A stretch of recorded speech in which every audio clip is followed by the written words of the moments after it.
السلام عليكم ورحمة الله تعالى وبركاته، إخواني أخواتي متتبعي قناة الصدق.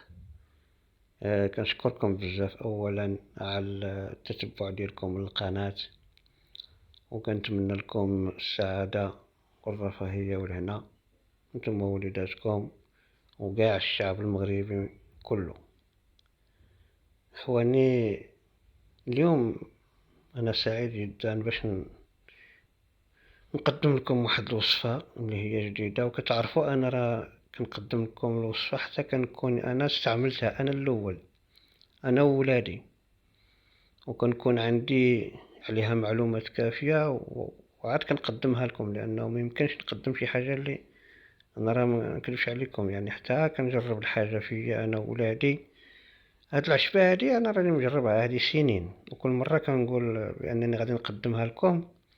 كان سبق لي قدمت لكم واحد الوصفة ديال المقرامان اللي هي كتصلح للمعدة والمصران الكبير، والحمد لله الناس كلهم كيشكروني على التقديم ديالها، وكلهم الناس كيجربوها. وفي الحقيقة هذيك العشبة يعني ما توريها غير الحبيب ديالك. المهم باش ما نطولش عليكم، هاد العشبة هادي كما كتشوفوا، هذا الكاليبتوس، هذه شجرة الكاليبتوس، ما كاينش اللي ما كيعرفهاش. هذه الشجرة ديالها كتكون كبيرة، كتكون يعني في الغابات، كتكون غير موجودة في أي بلاصة. المهم هذه الشجرة الكاليبتوس إلا كنتو عاقلين، راه في الأول فاش كانت دخلت كورونا للمغرب، راه كاع الأطباء وكاع الناس اللي كانوا كيعرفوا وعندهم دراية بديك الفيروس كانوا كينصحونا باش هاد الشجرة الكاليبتوس نقطعوا منها هاد الأعشاب ديالها ونديوه للدار ونطلقوه نديروه في العافية، يعني نبخرو به كما كنقولوا، النفخ العافية، وكدير فيه هاد الكاليبتوس هذا، وديك الدخان ديالو كيكون في الدار مزيان باش بحال اللي كيطاكي ديك الفيروس ديال كورونا ما كيدخلش، وجميع الفيروسات. هاد الكاليبتوس، هاد الشجرة هادي مباركة كباقي الأشجار اللي أعطانا الله تعالى وتبارك، والأعشاب، يعني الأعشاب ولا الأشجار اللي أعطانا الله كلهم فيهم فوائد. خص غير اللي يعرف يستعمل أي عشبة الطريقة ديالها الاستعمال.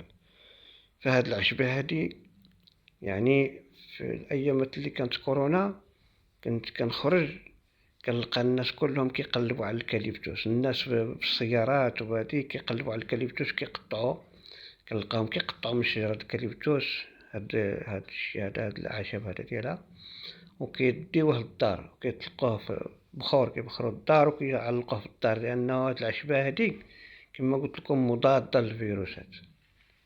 هذه من جهة. الفائدة الكبيرة اللي فيها ثانيا، هادو الفوائد كلها كبار في هاد الشجرة هادي، الفوائد كلها كبيرة.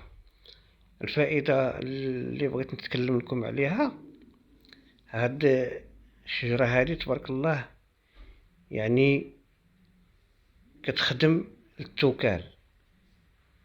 وسمعوني مزيان، الله يرحم الوالدين، سمعوني وركزوا معايا. التوكال يعني كما كنعرفوا الناس كلهم كيقول لك فلان موكل، فلان هذا، يعني كاين اللي كيكون كما كنقولوا واكل السحور مشربينه شي حاجه، يعني هذا. وحتى الا ما كانش شارب شي حاجه، يعني حتى الا ما كانش حتى شي واحد ساحر، يعني حتى شي واحد مثلا ما مسحورش، يعني ما شارب حتى شي حاجه السحور. التوكال شنو هو؟ التوكال هو يعني حتى ملي كنكونوا صغار، راه حنا كنكونوا كنكونوا مازال صبيان، كنلعبوا بيدينا، تلقى شي مره يدينا فيها الزغاب وكنديروا يدينا في فمنا، وديك الزغاب كناكلوه والام ديالنا ما كتشوفناش، فهمتيني؟ يعني اولا كان يدينا كتلقات شي حاجه هكا من الارض وناكلوها، حتى هذاك كيتسمى توكال. يعني ديك الزغاب وديك الشيء اللي كناكلو في الصغور ديالنا، ولا حتى ملي كنكونوا ناعسين في الفراش مثلا، ويعني شي زغبه، يعني شي زغبة الأم ديالنا، ولا شي المهم شي حاجة بحال هكا، ولا شي خيط ديال الفراش ولا هذا، درناه في فمنا وصرتنا ما كنكونوا صبيان ما كنحسوش بديك الشي حنا، حتى هذاك كيتسمى توكال. يعني كما كنقولوا ديك الشي الميكروب اللي كيكون ديك الزغب وديك الشي وديك الوسخ، وحتى التوكال اللي كيوكلوا، كاين الله يسمح لنا الناس اللي كيوكلوا يعني رجالهم ولا، المهم فهاد العشبة هادي الاستعمال ديالها كالتالي. دابا غادي تسمعوني مزيان، لاحظوا معايا انا راني قطعت هذا جبتو من الشجرة وجبتو للدار وقطعت منه هادشي اللي كتشوفوا، ها هو هاد الوراق هادو قطعتو منها بالوراق بالحويلات ديالهم، غادي بالمقص كنقطعهم باش يجيوني في الاناء اللي غادي ندير، سواء كاسرونه سواء طاوه كما كنقولوا بالعربيه الدارجه ولا كوكوط. المهم اناء يكون اللي غادي طيب، ولا شي غلي قديم ولا شي كتدير فيه يعني القياس ديال مثلا هذا مثلا هذا الشيء هذا اللي كتشوفوه ها هو مثلا هذا غادي نديروه في واحد ليطرونس ديال الماء، ليطرونس ديال الماء كما كتشوفوا. انا راني انا موجود يعني هانتوما كتشوفوا عندي كاسرونه والبوطه. دابا هاد العشبه هادي غادي نهزها ونديرها في ديك الكاسرونه وغادي نشعل البوطه وغادي غادي نقابلو حتى يولي ديك ليطرونس يبقى غير يطرو تقريبا، ديك النص يطرو يعني طبخ يعني مشى. دابا فهمتوني؟ يعني غادي ندير يطرونس د الماء وغادي ندير فيه هاد الكميه هادي، واحد جوج ديال الحفنات هكا مزيانين كما كتشوفوا هكا هادي يعني انا جمعت تقريبا هاد الحفنه هادي وكيبقى واحد شويه في الارض في الطبله. ف كنهزو هاد البركه هادي وكنديروها في ديك الكاسرونه ولا في الغلاء ولا كما قلت لكم في الاناء كما كان، وكنشعلو البوطه وكنخليوه يعني يطبخ حتى كنلاحظوا بانه ديك ليطرونس نقص منه واحد نص لتر وبقى غير يطرو. كنهزو ديك الاناء وكنحطوه يبرد، كيبرد شويه كيفاش يجينا نشربوه يعني يكون دافي باش ما يحرقناش في الفم ديالنا حتى يبرد حيت يبرد على الخوا. من الاحسن على الصباح على الخوا، يعني يكون الانسان مازال ما فاطرش، وغادي تشد ديك ليطرو وتبقى تعمر في الكيسان وتشرب. كتشرب الكاس الاول الثاني الثالث متابعين ما توقفش. شرب الكاس الاول تبعو بالثاني تبعو بالثالث تبعو بالرابع تبعو، فهمتيني؟ حتى تحس براسك بحال اللي المعده ديالك عمرت وبغيتي تقلب كما كنقولوا. فمن تحس براسك غادي يعني غادي تقلب داك الشيء، صافي دير بانيو قدامك وقلب داك الشيء حاشاكم بعدا، لانه هذا الشيء دابا ما فيه لا حشم ولادي. هذا راه يعني نطلب الله تعالى وتبارك يشفي الجميع. شحال من واحد مسكين موعر بهذا التوكل هذا، يعني مسموم الدد ديالو كيزيد غير اللور كيولي بحال الخيط مسكين بالضعف كما كنقولوا، كيولي بحال المسمار بالضعف.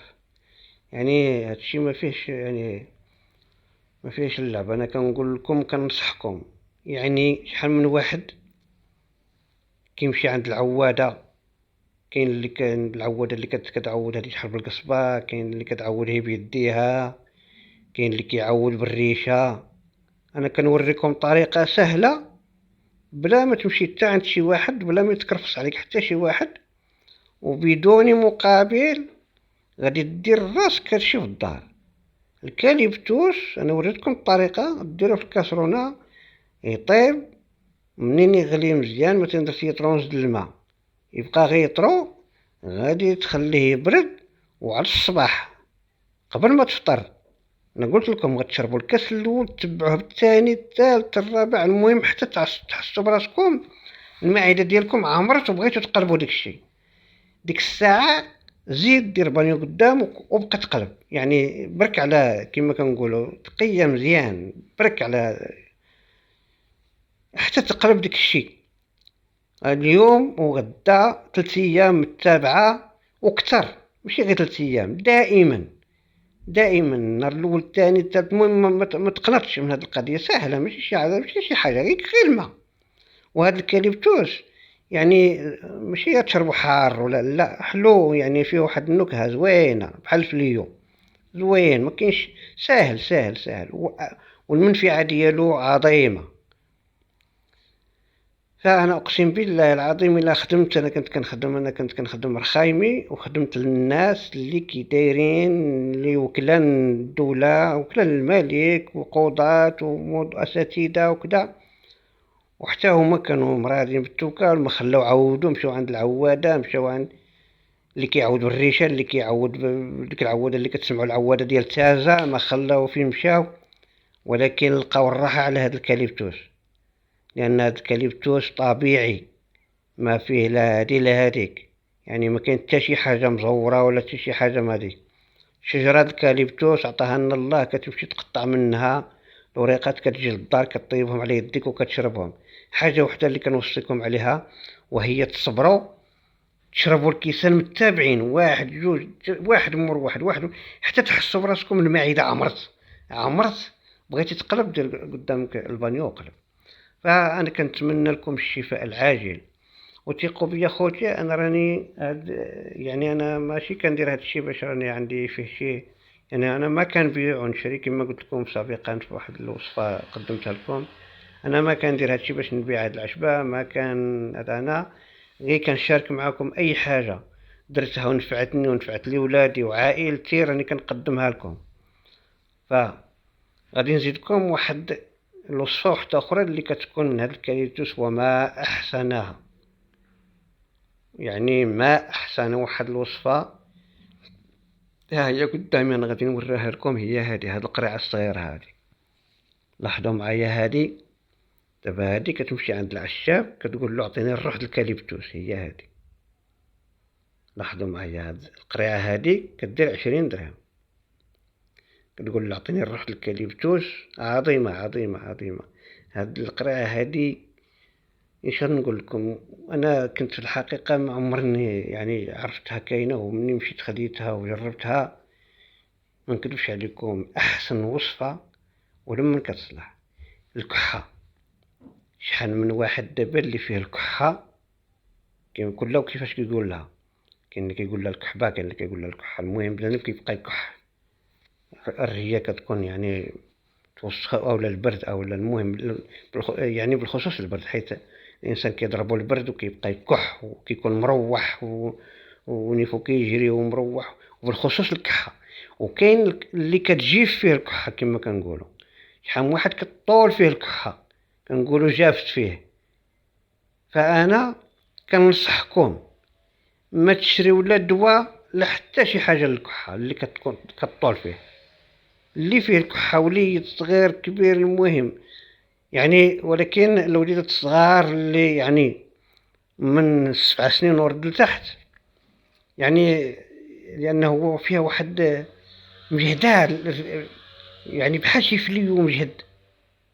يعني انت ملي تمشي تاخذوها من عند العشاب وتجربوها، بالخصوص المهم اللي غيقدر عليها، هي ما كتضر حتى شي واحد لا صغير ولا كبير، هي كتنفع ماشي كتضر، غير اللي غادي يقدر عليها. لانه ملي كدير، انا غنوريكم الاستعمال ديالها، كتاخذ هاد القريعه من عند العشاب كدير 20 درهم، هو كيقولها لك براسو، كيقول لك 3 القطرات ما تعداهمش، كدير كويس اما واخا غير غيمه ديالها تاي هكا، ودير فيه ديك 3 القطرات وتشرب ديك الغيمه، ولا في الحليب 3 القطرات في الحليب وشرب ديك الحليبه. ولا مثلا الا عندك فليو في الدار، دير ديك شويه هكا ديال فليو في الماء طايب، وخو عليه ديك 3 القطرات ديال هاد الروح الكاليبتوس، وشربها ونعس تغطى وما تعراش 3 ايام، ما تبقاش فيك الكحه، واخا تكون الكحه طايله ديال شهرين ما تبقاش. فانا اي حاجه كنوريها لكم راني مجربها. هذا الروح الكاليبتوس هذا كانت عندي البنت، يعني من العام للعام كطول فيها الكحه تقريبا 6 شهور، وما خلينا كيما درنا لديك، ما خليت شريت الادويه ديال الفرماسيين، ما خليت ما درت. وحتى واحد السيد نصحني قال لي عليك بالروح الكاليبتوس، مشيت خديته في الحقيقه وجربته، فانا كنشكره بزاف على هاد الوصفه اللي وراني. وانا دابا انا اي حاجه انا قلت لكم كنديرها كنشاركها معكم. فانا كنتمنى لكم الشفاء العاجل، وكنتمنى باش تكونوا بخير دائما نتوما ووليداتكم. وسمحوا لي بزاف، انا قلت لكم يعني انا اي حاجه كنجربها فيا أنا وفي ولادي والعائلة ديالي، وحتى هي يعني كاع الناس اللي كنعرف وكنعرفها بأنها خدامة 100%، عاد كنقولها لكم.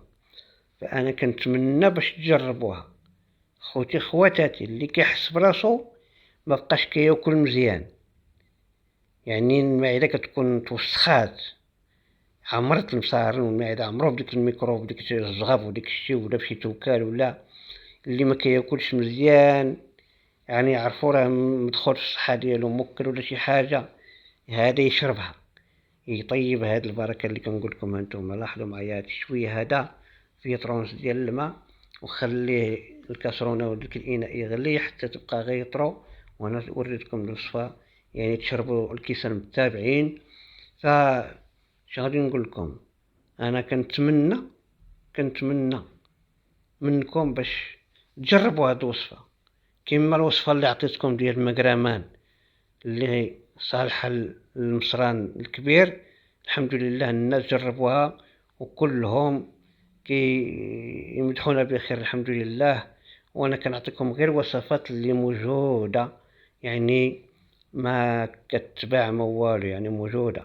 حتى اللي في المدينة وخا في المدينة يقلب في النواحي المدينة غادي يلقى هذا الكاليبتوس، يعني بلا ما يمشي عند عشاب ياخدو يابس، ياخدو يمشي يجيبو خضر احسن، ولا عندك شي واحد في العروبية يجيبولك. وبالخصوص راه كيكون في المدينة، كيكون في النواحي المدينة، كيكون شحال من مرة غير في الجرادي هكا ديال المدينة الكاليبتوس موجود، او في الغابة. المهم من الأحسن تستعملوه خضر، يابس لا يابس بحال تلقوه أنا قلت لكم في الدار هكا، تبخروا به الدار مزيان، مضاد للفيروسات، هي مزيان. فتشكرتي لكم، وكنتمنى لكم الصحة والسلامة والعافية، وإلى اللقاء في وصفة قادمة إن شاء الله بحول الله.